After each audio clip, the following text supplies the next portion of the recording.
Hey guys, welcome back. Today we're going to go over my second game of the San Diego Club Championship, U1400.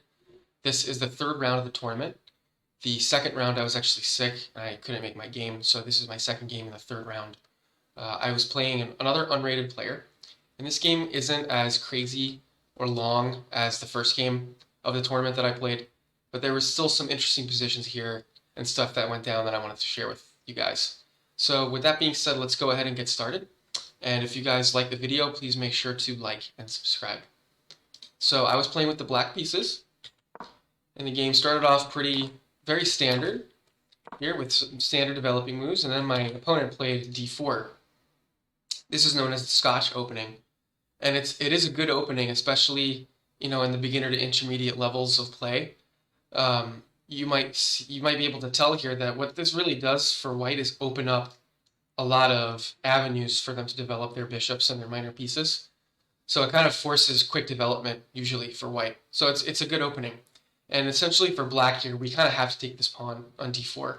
If we play some other move, then white can kind of play d5 and kick our knight away, and it gets really kind of cramped for us. So we have to take the pawn, and white recaptures with the knight.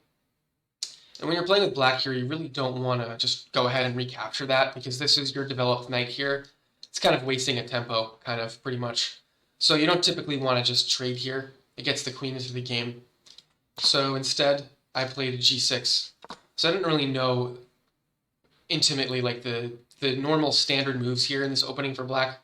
The best moves are knight f6 and bishop to c5. But not knowing that, I kind of wanted to play d6, but I didn't want to lock in my bishop here on this diagonal. So instead, I prepared to fianchetto my bishop by playing g6. This is a fine move. It definitely does allow white to continue developing rapidly, but it's not a problem. So we continue, we develop the bishop, and I go ahead and fianchetto my bishop here.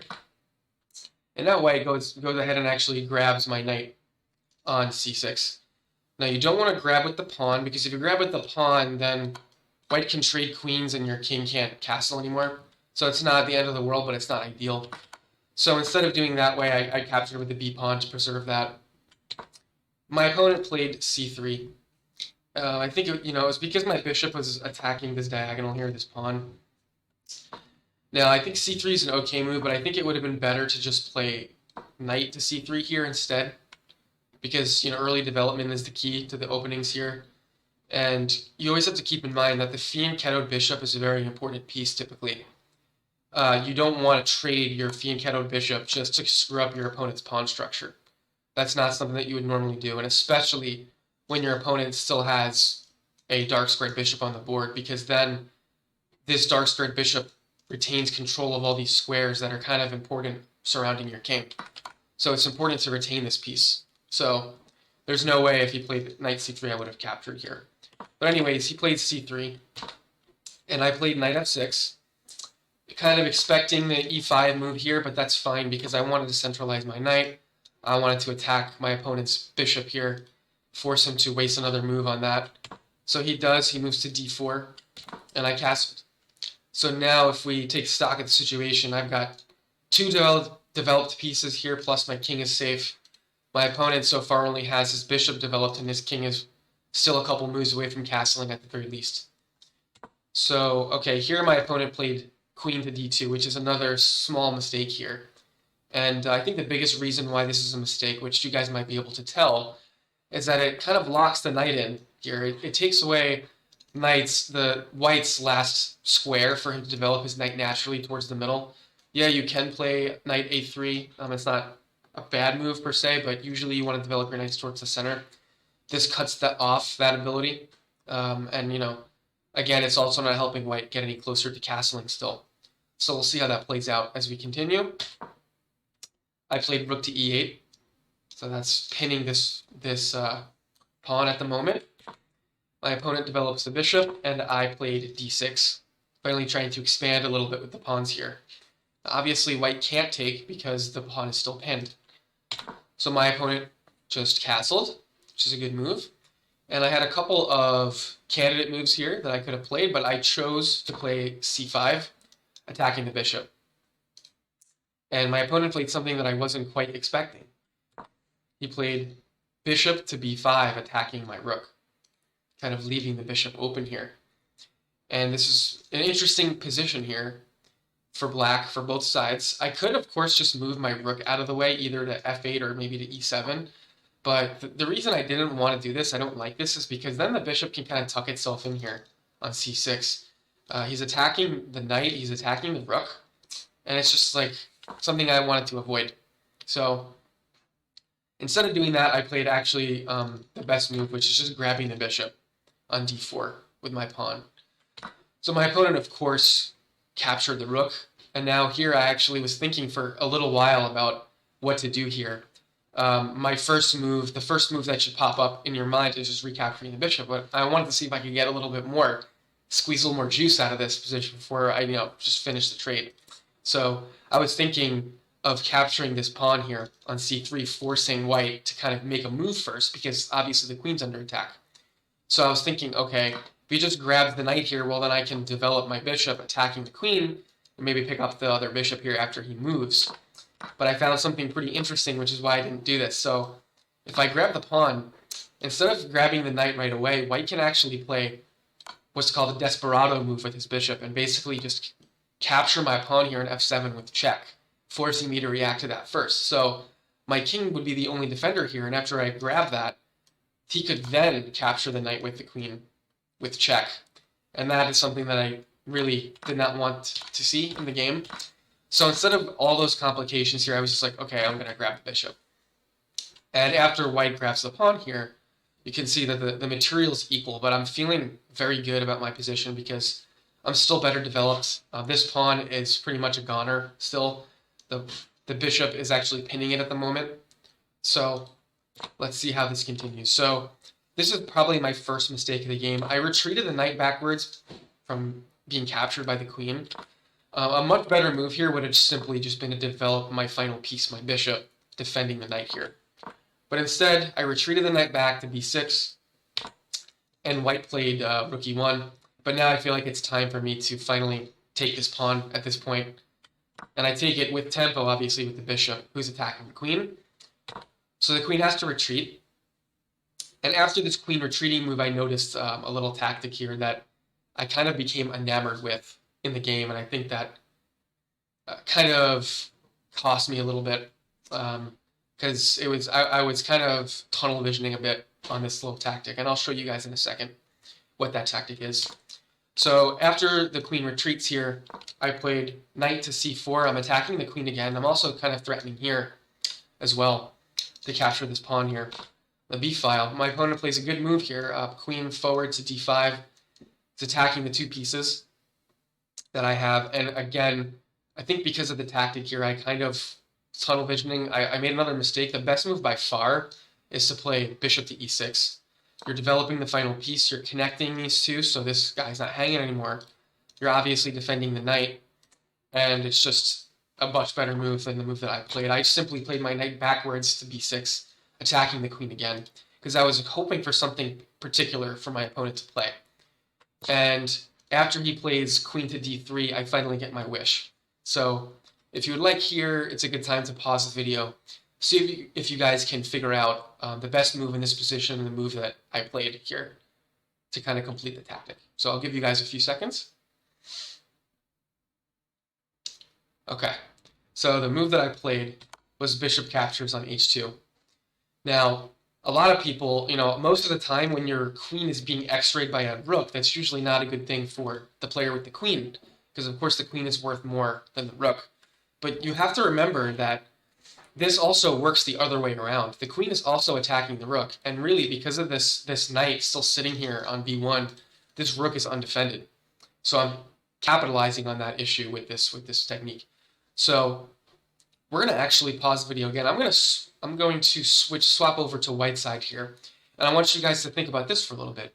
Now you're white. I just captured the pawn here. Black has just captured the pawn at h2 here. What move are you going to make to kind of salvage the position a little bit? And I'll give you guys a few seconds again. Okay, so the move is kind of unintuitive if you're not really thinking about it. You don't actually want to capture the bishop here. because capturing the bishop leaves your rook totally undefended here. What you actually want to do is just retreat the king to f1, defending the rook. Okay? So unfortunately, my opponent didn't play that move. He went ahead and captured the bishop. And of course, at this point, I just grabbed the rook. And you can see black's up some material now.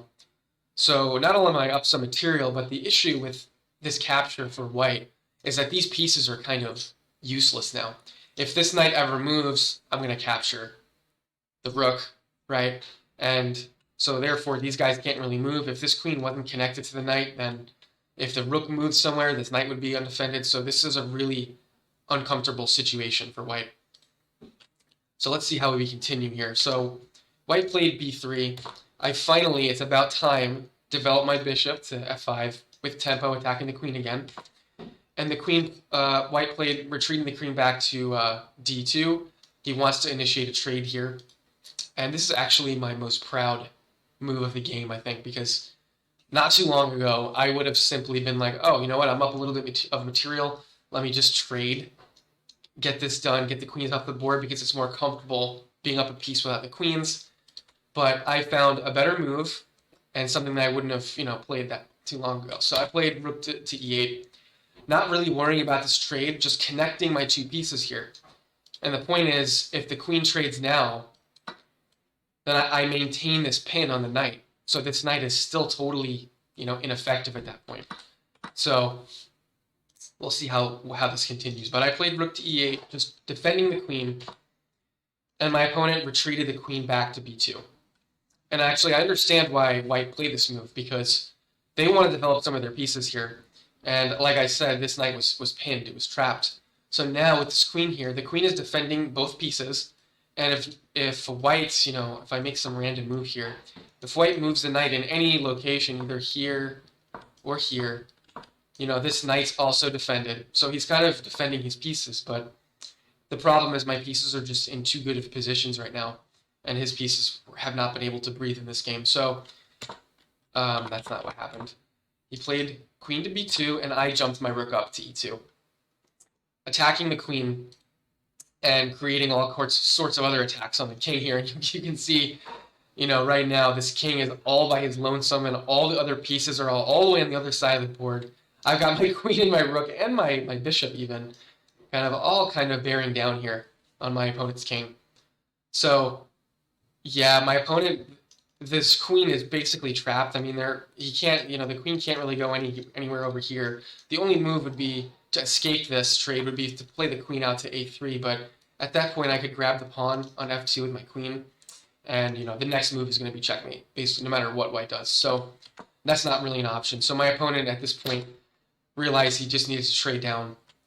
He traded his queen for the rook, and he finally develops the knight, move 24, and I grabbed another pawn, and after my opponent played rook to g1, I'll let you guys pause the video one more time and see if you can figure out the final blow here to end the game for black.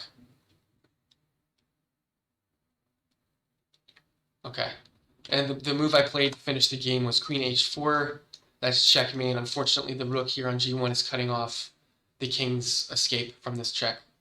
So this ended the game. I think for my opponent, the issues were kind of clear. I think that it was a lack of development early on in the game.